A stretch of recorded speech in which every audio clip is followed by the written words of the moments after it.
you be the death of me?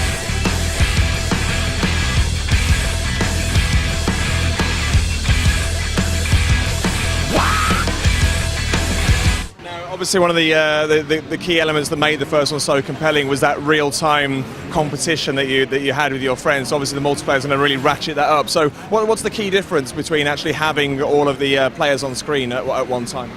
Well, we are going to have the same sort of Trials HD leaderboard-based competition. You're challenging your friends, or you're competing globally on every track in the game and on tracks created by users in the new editor and with the new track sharing system we have.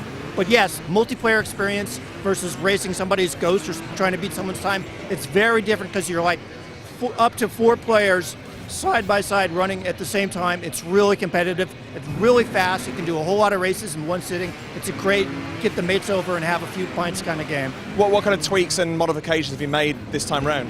As you can see, we have an outdoor environment and we have curved driving lines. So we did change it. We had to work on the engine and tweak it a little bit.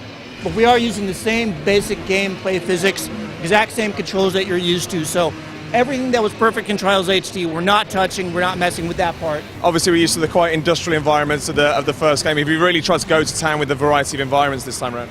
Yeah, absolutely. That was one of the biggest things. Trials HD obviously was very much a dark warehouse. That kind of defined the game. Here, you can build dark warehouse type environments if you want to go back to the classic levels. We expect people to recreate some of the classic levels in the editor that comes with the game.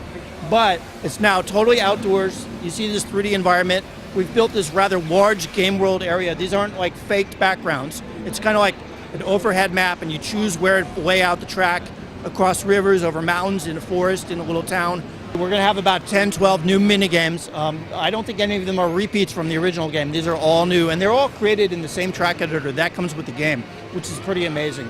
And yes, the spectacular crashes at the end of every run. That's kind of a Trials trademark that we're definitely keeping going in this game too. Fantastic. And even though I know you're not able to talk about a release day, I mean, how are you feeling about the game at this stage? Do you think you've come a long way with it? It's really coming along. Microsoft's behind us 100%. It's going to be probably one of the biggest, most ambitious Xbox Live arcade games ever. So yeah, we're really happy and excited about it. Wow!